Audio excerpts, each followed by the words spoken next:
test, there's already quite a bit. So we have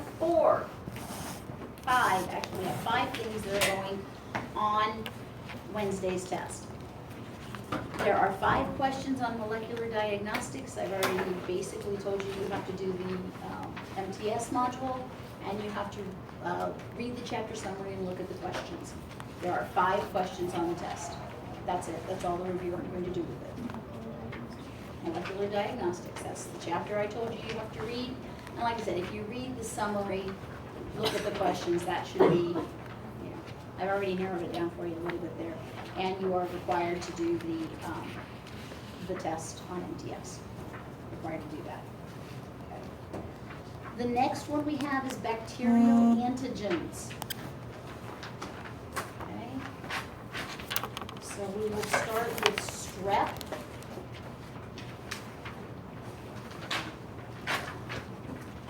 How about we start with overview for all of these? For all of these PowerPoints, you need to know the disease state. In other words, what does it cause? This is an overview. Okay. You need to know the disease state. You need to know the causative agent. That's a bacteria, spirochete virus. Okay. You need to know the causative agent. You need to know the route of transmission. How do I get it?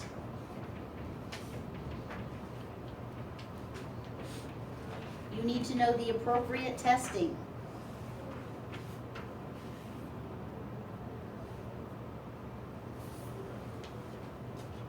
And you need to know the symptoms or diagnostic features. But for those, what you need to know is only what is outlined in the PowerPoints. Okay. Now, there's quite a few of them. So for every single one of the things that we're talking about, you need to know what the name of the disease state is. So syphilis, the causative agent is T. palladium. The route of transmission, how do you get it? Appropriate testing, there's multiple types of tests for it, and the symptoms or diagnostic pieces of it, okay? And we'll go more over syphilis in just a second. But those 5 things you have to know for every one of the diseases we've talked about.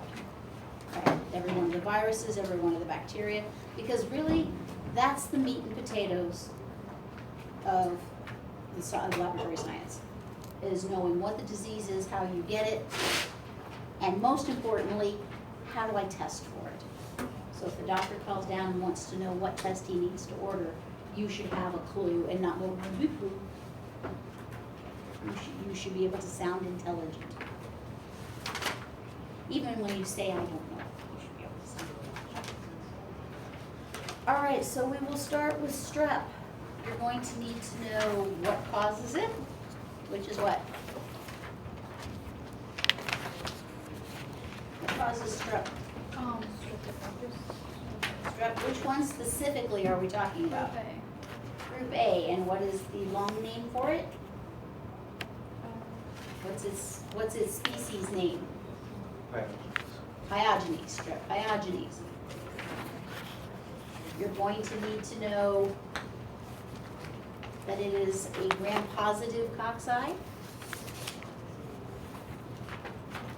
You need to know the exotoxins that are associated with it. The primary disease states are pharyngitis and impetigo. But there are a handful of other disease states listed on there that you also need to know those.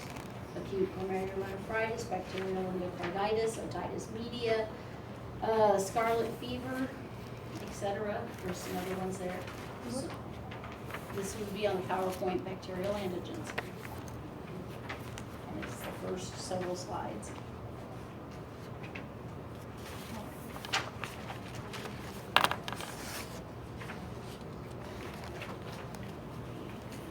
Didn't ask that. You said strep was a group B? No, it's group A, Okay. strep pyogenes, group A. H. pylori is another one that's on there. That's a fairly limited one. Okay. What does H. pylori cause?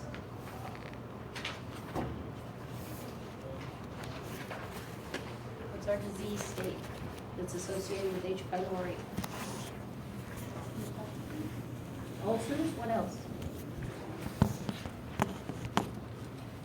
Gastritis, and what can it lead to if untreated? Gastric carcinoma, stomach cancer. Does everyone who has H. pylori wind up with these diseases? No, about 25% of the population is infected but is absolutely asymptomatic and never develops anything. How is it transmitted? Well, basically, it's usually eaten. You usually get it through the mouth. But it's usually because other people in the house have it. That one, I'm not gonna ask the transmission route on that one. You're safe. What's the most appropriate testing? And this one's a little tricky, guys, because we talked about it in class. But it's not necessarily pointed out on the PowerPoint. What is the most appropriate testing for H. pylori? That's the breath test. And what is the breath test looking for? Urea. So the urea breath test is is recommended as the most accurate or most appropriate test right now. They actually said that IgG, H. pylori IgG, is not recommended. It is not helpful in the diagnosis of acute infection. Okay. The backup method is to do H. pylori antigen in stool. That won't be on the test, because that's new. That won't be on the test, but that's, if you can't get them to do the breath test, the backup is H. pylori in stool. So according to the slide on the screen is the IgG antibodies, we're not gonna have that. That is not true anymore. That has changed. But remember, when did I tell you that changed? 2 to 3 years? No, not even that, like, in the last 6 months. Oh. Yeah, so that's changed like super recently, okay? Like between the time I taught it last time and the time I taught it this time, that has changed. Okay, so that's H. pylori. Mycoplasma pneumonia, what does it cause? Mycoplasma pneumoniae, what does it cause? Walking pneumonia? Walking pneumonia, also known as atypical pneumonia, but it causes pneumonia. Again, I'm not gonna ask you for route of transmission. It's usually respiratory droplets is how that one's transmitted. What's the most appropriate test? What is it? What is it? The mycoplasma EIA. Mycoplasma EIA, which is testing for what? Nope. IgM and IgG. Only the IgM. The one that is most appropriate is the Mycoplasma IgM. That is the most clinically significant. They are coming out with a molecular diagnostic test to check for antigen in sputum, which will replace the IgM antibody. It will be an even better test. But right now, it doesn't work. So, until it works, it'll help us. So EIA is the method. EIA IgM.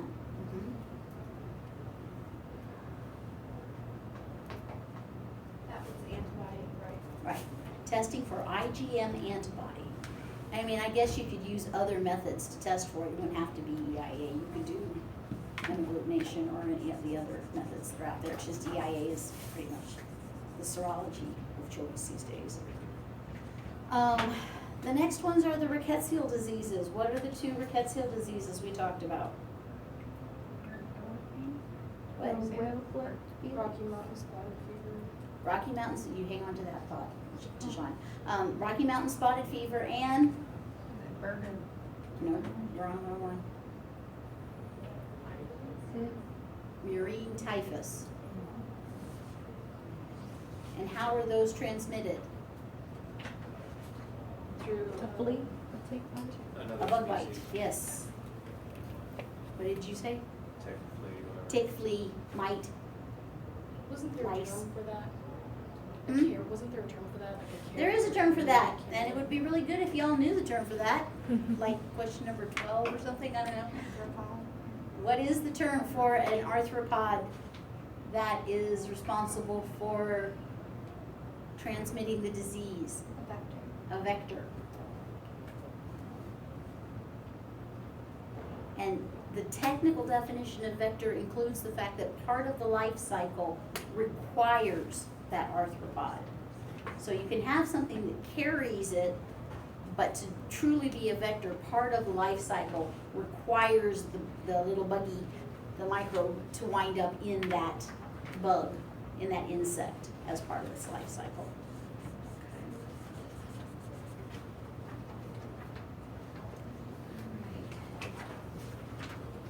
Let's see, is that all of them on the bacteria one? I think that's the end of bacteria.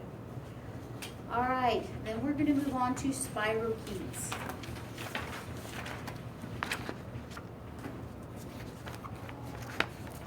Spirochetes include T. palladium, which is what?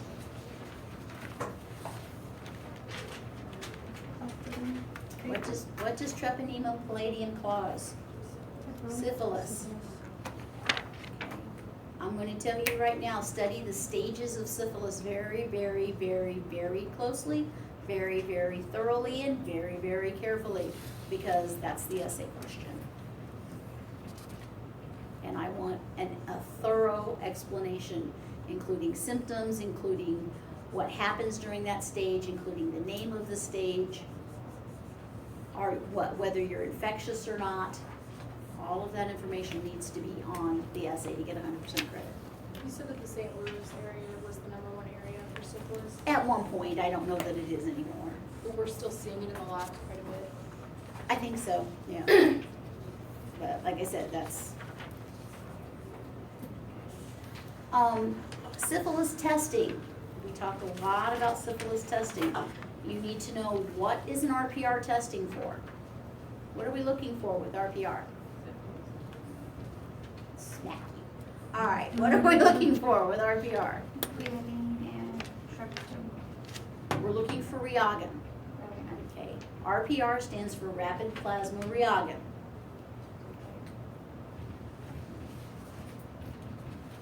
Okay, is this test highly sensitive or highly specific?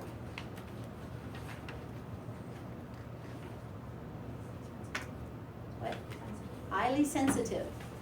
Okay, and what's the difference between a highly sensitive test and a highly specific test? Lots of false negatives, or positive false negatives. Right, we're gonna get possible. If you have a highly specific test, you're more likely to get false negatives. If you have a highly sensitive test, you're likely to get more false positives. And which are we gonna see more of in RPRs? False positives. And why do we see false positives? So we want to make sure we do them all. That's why we use a sensitive test. But what causes the false positives? Hepatitis, non-pregnancy, lupus. Other disease states that produce the same thing, okay? Other disease states can create reagin, not just syphilis.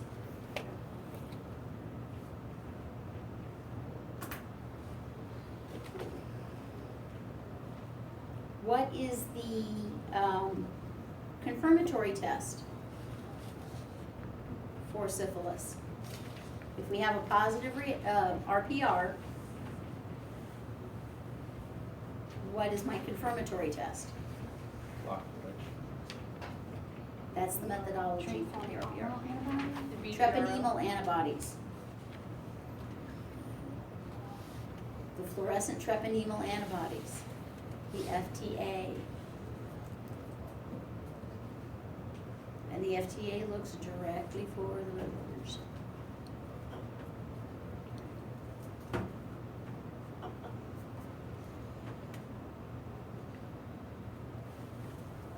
I don't see the FTA. Direct, it's called direct treponema testing, and FTA is our most common direct treponema testing.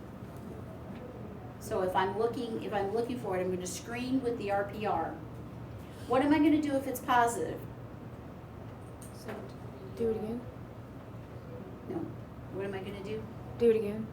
Or- Okay, I'm gonna do it again, and it's still positive. Now what am I gonna do? Actually, I'm gonna do it again and do this at the same time. Report it out. Nope. What do I have to do to it first? Dilute Dilute it. Make a serial dilution. Remember we did that on the card? Okay? That's with the RPR. Mhm, the RPR. And what is the unit we use to report that in? it. Dills. Dills. Nothing else gets reported in that. Dills. And how do I report it? Do I report it as positive, negative, reactive, non-reactive? Reactive, weekly reactive. Yeah, non- reactive or non-reactive? Okay. So you don't do weekly reactive? What? You don't do weekly reactive? No, we're gonna titer it out. It's gonna be either reactive or non-reactive is how it's gonna be reported. Weekly reactive is considered reactive. And then we're gonna titer it out, and we're gonna send it for confirmatory testing. What is the VDRL, and when would I use it? For CSF? For spinal fluid, right. VDRL is basically the Reagan test for spinal fluid. Is it a direct treponemal test, or is it a non-direct treponemal test? Not? It's non-direct, it's not just for treponema. It also will have false positives, just like your RPR. So if we have a positive VDRL, we are going to send it for further testing. But what now would be a better test than the VDRL? What tests probably replaced it? PCR? PCR. Anytime I'm dealing with meningitis, anytime I'm dealing with viral bacteria, doesn't matter, whatever, if I'm dealing with spinal fluid, that is when PCR is most appropriate. A lot of these things said, we can measure by PCR for the antigen. The most appropriate time to use PCR antigen testing is when we're looking at meningitis and we're looking at spinal fluid. Is that because we can't redraw that easily? It's because there's so much other stuff in serum and plasma and whole blood that spinal fluid has less stuff in it, less interfering stuff, so you're gonna get a better read, and it's gonna be much more sensitive, much more specific. But it's also much more expensive. So when you're looking for meningitis, yeah, you're willing to spend a little more to get a better read. So that's syphilis. We've been over the stages, we've been over the testing.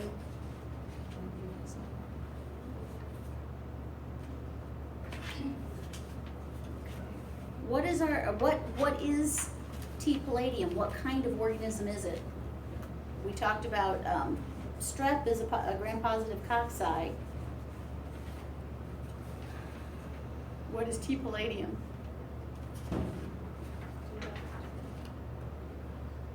Parasite? What's the name of the PowerPoint that it's on? Fire. It's a spirochete. It's a gram-negative spirochete.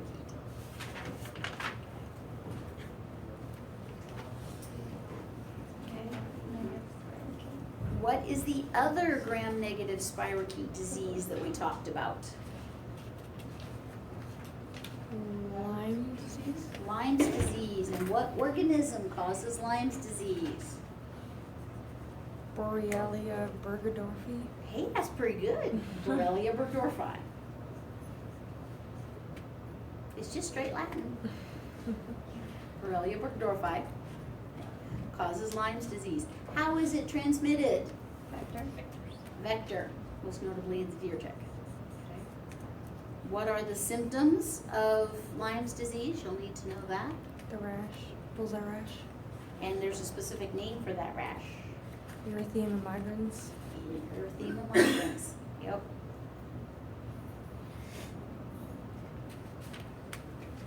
Is there anything else for Borrelia? I think that's pretty much got it for that one. Do we need to know the testing? Yes, the testing. What are we gonna do for that one? Pretty much that one's gonna be EIA. It's gonna be enzyme. Huh? For which one? For Lyme's disease, you're gonna do an EIA test for the Lyme's antibodies.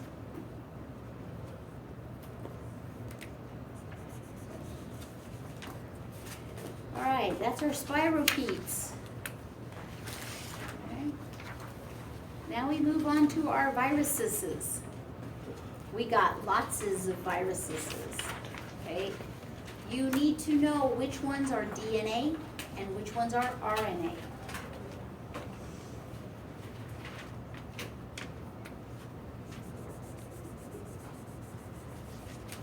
The hepatitis are split. The hepatitis B is DNA. All of the others are RNA. Our MMR, measles, mumps, and rubella, those are all RNA viruses. Our herpes simplex are all DNA. What about HIV? What? I don't know, I don't remember, I was gonna ask you. Somebody look on there and tell me. I thought it was a DNA virus. RNA. It is The RNA. retrovirus contains RNA and enzyme. RNA, thank you. Okay, so HIV is an RNA virus. But it transcribes viral RNA into DNA, so does it? That's reverse transcriptase. Yeah, that's how RNA viruses put their genetic material into the viral host, and we're gonna get back to that in a moment. So you will need to know which ones are DNA, which are RNA. There is going to be a massive matching section on this. I think there's like 2 full pages of matching. Okay, the one matching question is literally gonna be all the disease states on the right, and I'm not gonna go A through E. You're gonna have to do that one on paper, because it's gonna be like A through double R or something, I don't know. All the disease states, all the viruses, you gotta match them up, okay? The other one's gonna be RNA and DNA viruses. You're gonna tell me which ones are RNA and which ones are DNA. What is the route of transmission? How about our hepatitis, our hepatitises? How are they transmitted? Fecal oral. Pardon? Fecal oral. Which ones? A, B. A and C. E, B, C. You can keep going with the alphabet, we'll get one. The ones with vowels, A and E. A and E are transmitted to the oral fecal route. And like I said, HEV is just currently over in the Middle East, but with all of the migration at this point, I would not be surprised to see it start becoming more of a problem elsewhere. So fecal oral is HAV and HEV. Okay. Which ones are bloodborne or sexually transmitted? B and C. There's only one significant piece about hepatitis D. It is an RNA virus, but the only really significant piece about it is, when do you see it? When it has HB. It is only present in patients who have hepatitis B. It does not cause infection on its own. There's D. Yeah, B and D go together. Now, not everyone who has hepatitis B has hepatitis D, but anyone who has hepatitis D has to have hepatitis B. Okay, so you can have patients who have hepatitis B who do not have the little tag along, but the little tag along is worthless without Big Brother. So you have to have both to have D. and that's D as in Delta. D as in Delta. You need to know that all of the hepatitis viruses affect what organ? Liver. The liver. That's the hepatitises. I don't know in the PowerPoint, which one comes next, MMR or the herpes? Herpes come next, okay? The thing to remember about all of the herpes viruses is, besides the fact that they are DNA viruses, they all come back. They're persistent little buggers. They can go dormant, and then they come back to haunt you later in a variety of forms. That was DNA. Yeah, well, the herpes viruses. Not all DNA viruses will do it, but the herpes viruses will. Okay.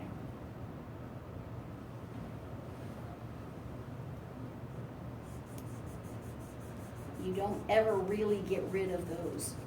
They just sleep. You can suppress them, but you don't usually get all the way rid of them. All right, HSV, herpes simplex. What does it cause? What disease states are associated with herpes simplex virus? What? Ulcers? Yeah, it does create ulcers. No, you said cold sores. Cold sores, yes, cold sores. And what else? What do you think of when you think of herpes? Genital herpes. Okay, yes. It also causes genital herpes, Isn't that just a cold sore only below the belt? pretty much. HSV 1 and 2, there are 2 different varieties. Which one is most commonly above the belt? Type 1. And so type 2 is most commonly below the belt. But as I said, that is not hard and fast. Is there actually a distinguishable difference between the two? Yes, Okay. they have a different genome. So it's not being classified as one because it's above. No, they're genomically different. They're 2 different viral organisms. It's like flu A and flu B. Okay. They're 2 different organisms. All right. Epstein-Barr virus. That's another herpes virus. What do we know about Epstein-Barr? What does it cause? What else does it cause? It causes mononucleosis. What else is it associated with? Lymphocytosis. What is it? Acute lymphocytosis. Not lymphocytosis, but lymphomas. Yes. It is associated with lymphoma leukemia.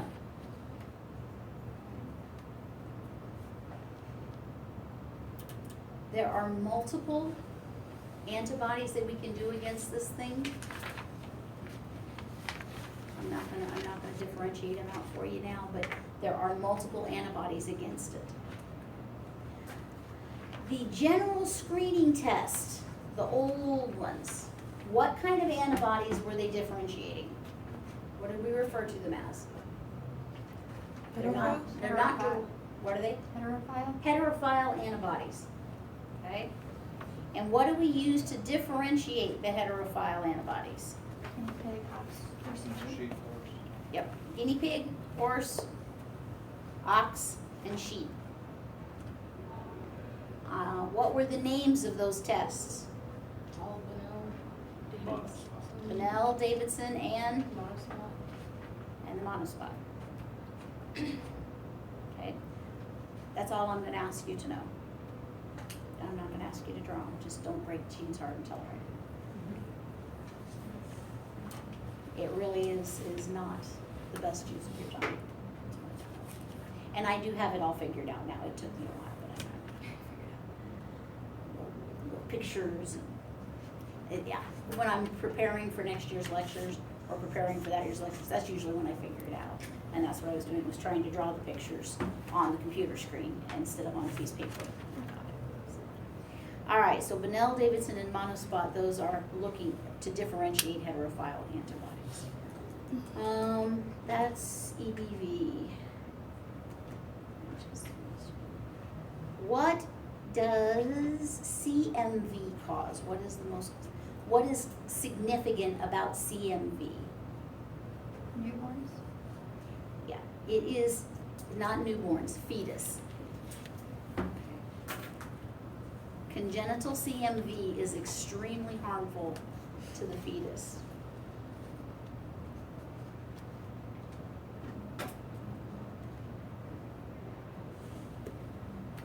Make sure you go back and note which disease states we talked about can be passed across the placenta.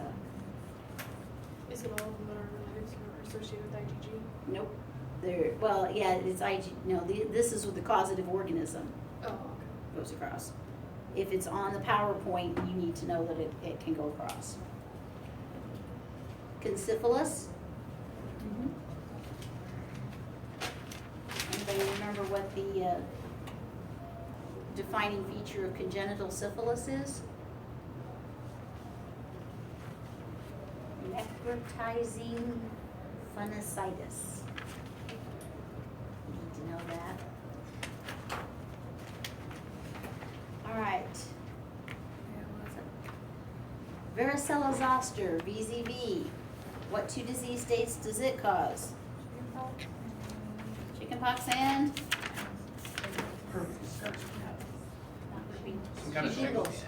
What is it? Some kind of shingles? Shingles, yes. Shingles. Several of you said it, so. Chickenpox and shingles. Probably about all I'm gonna ask on that one. But you do need to know which viruses are herpes viruses, which ones are classified as herpes. It'll probably say, which of the following is a herpes virus? There's a lot of mark all applies on this test, a lot of them. The last big one we have to talk about is HIV. I haven't written that part of the test yet. So rubella, Okay. Measles, mumps, MMR. Yes, we do need to know those. Okay, we'll start with mumps. What does mumps cause? Don't make this harder than it is, boys and girls. Mumps. What are the symptoms of mumps? inflammation, Get big old swollen neck. How are mumps spread? respiratory droplets. Respiratory droplets, or, yeah, oral secretions. Okay. What is a side effect? What is a noted side effect of having the mumps? Sterility. Sterility. Mumps often leads to sterility, especially if you get it as an adolescent.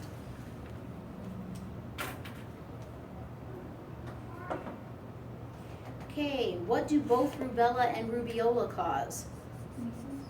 Measles. Measles. Rubeola is usually referred to as measles, and the rubella is generally known as the 3-day measles or the German measles. I won't ask you to differentiate the test. Just measles is fine. Which one is of particular concern in pregnant women? Rubella. The rubella.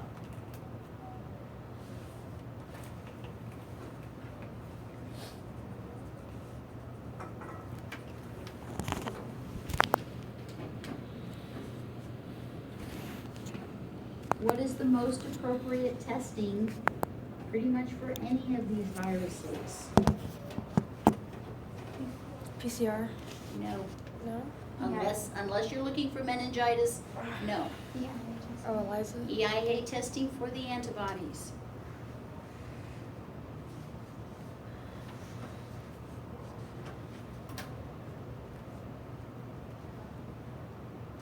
Make sure that you can identify all of the hepatitis B antigens and antibodies as they pertain to the particular disease state. So a patient with an acute infection of hepatitis B is going to be hepatitis B surface antigen. Know what the core window is. When am I going to see hepatitis B E antigen? In a highly infectious part of the acute infection. There will be at least 1 or 2 questions on that.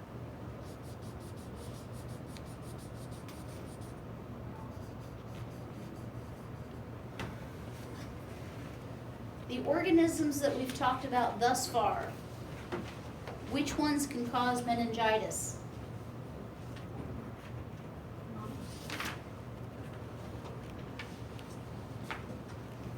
Hint, 3 words.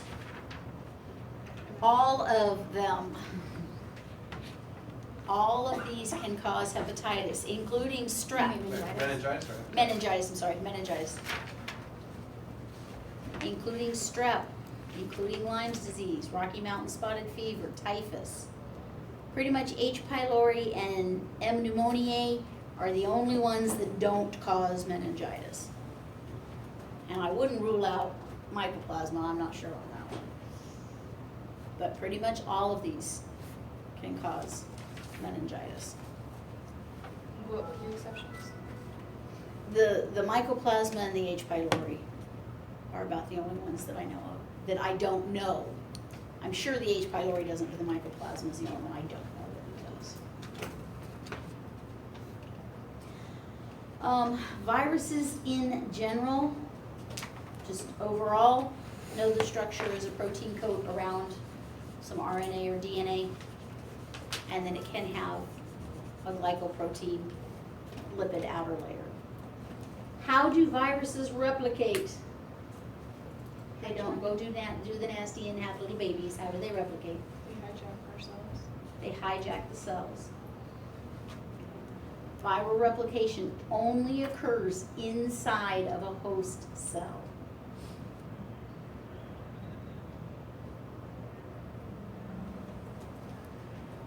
You said they hijack what? They hijack the cell. They change the genetic material.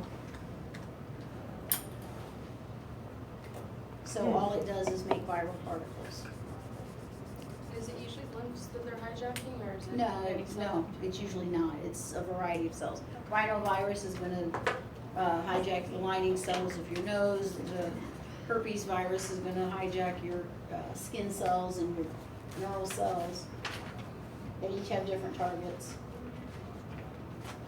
Do we need to know who the targets are? Or what the target- No. You need to know the disease states, which is pretty much gonna give you what the targets are. All right, the last one we have is HIV. I'm reciting as I go along.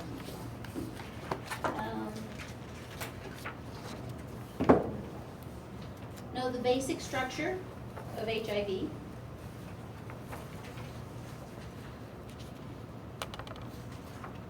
What does it cause? What does HIV cause? AIDS. Yeah, AIDS. Don't make this hard. There are two types.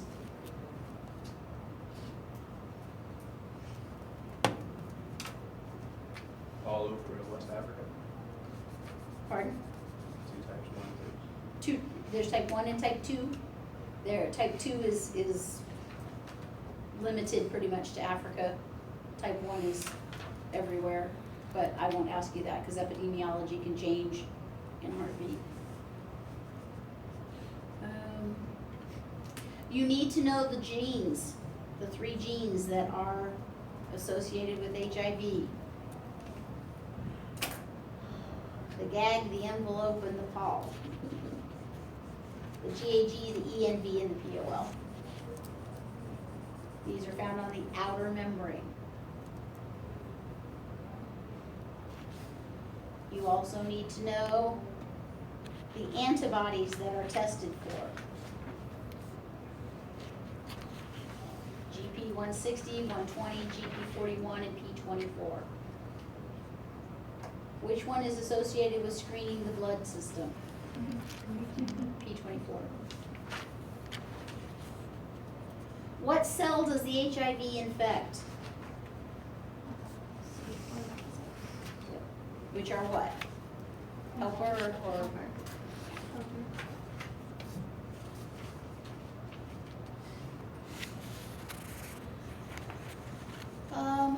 HIV transmission, sexual contact, blood and body fluids, congenital.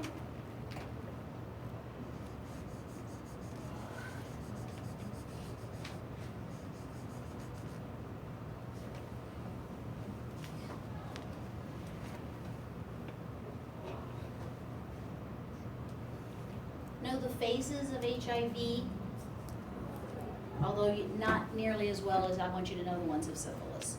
Basically, you've got infection, and then it hangs around for a while till it seroconverts, and it can be many, many years before it seroconverts, and then its final is full-blown AIDS. Yes. How, like, what's, I don't know what I'm asking. How common is it for you to go HIV positive to negative? Isn't that possible?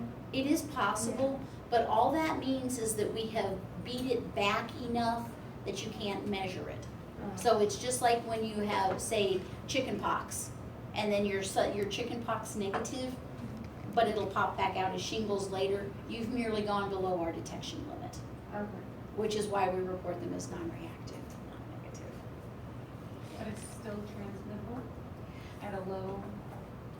It still can be transmitted, but it's not always. HIV is one of those that they've had cases of someone who had unprotected sex and shared needles with someone and it didn't infect them. And this is 20 years later, so it is not always infectious if your body can beat it off quickly enough. Now, I'm not saying that, I would play Russian roulette with those facts, but there have been cases of people who, when they were doing the epidemiology, when they were following up on a known HIV patient, there have been, and that is anecdotal, not necessarily statistical, but there have been anecdotal cases of people who engaged in dangerous behaviors with HIV positive people who still, 20 years later, did not seroconvert. Now, will they ever? There's no telling.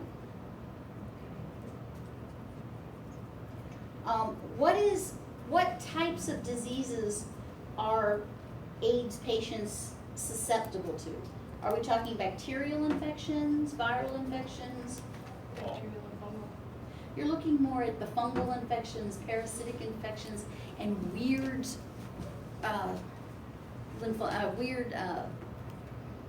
cancers. Kaposi sarcoma, those kind of things. Candida, pneumocystis. What is the common, I'll get there, hang on. I won't ask this one on the test, I'll leave this for Jean when she hits. Cryptococcus is something we often see in our AIDS patients. That's one of those fungal infections that was never ever positive until HIV came around.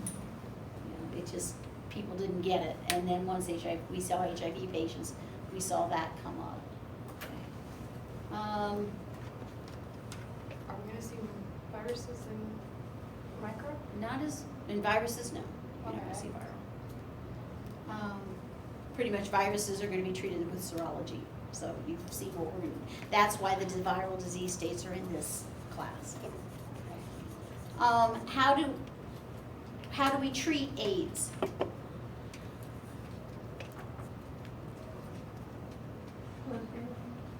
We treat with antiretroviral drugs.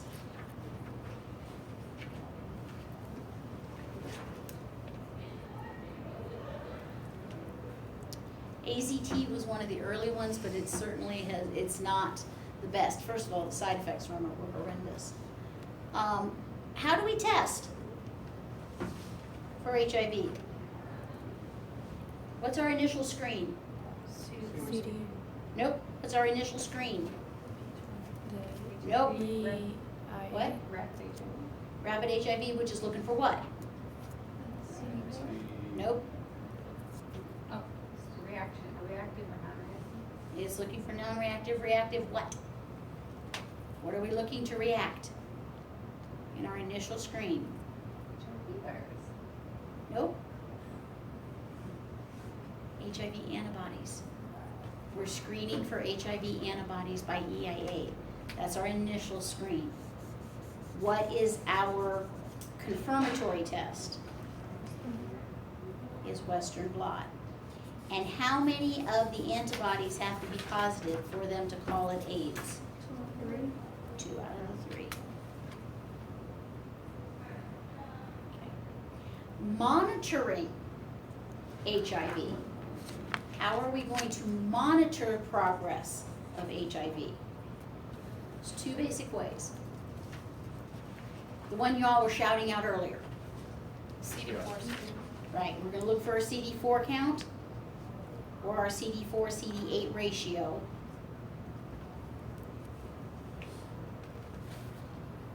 And and a CD4 count of less than 200 is what's significant. I'm not gonna ask that on the test, just. And what is the other thing that we talked about we can use to monitor? Both hepatitis and HIV. Viral load, which is a quantitative PCR test for antigen.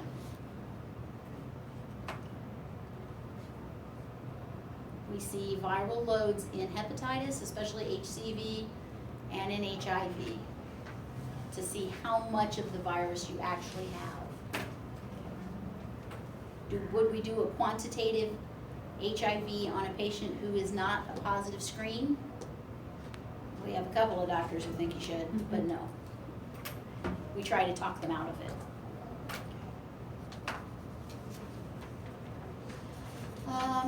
How do we count CD4 cells? Flow cytometry, that's nothing new and exciting. We talked about the EIA. P24 is the one we use in the blood system.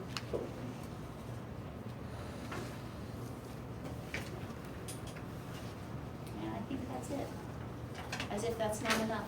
But like I said, a big chunk of this, huge chunk of this is going to be matching RNA and DNA viruses, route of transmission. So I might have, 10 diseases over here and 4 route of transmission. So it's not necessarily going to be a one-to-one kind of thing. Okay, especially the RNA and DNA viruses. That matching is on the Scantron because the answer is either A or B. It's either RNA or it's DNA. Okay, but I think I have 8 or 10 viruses on there. So you're going to have to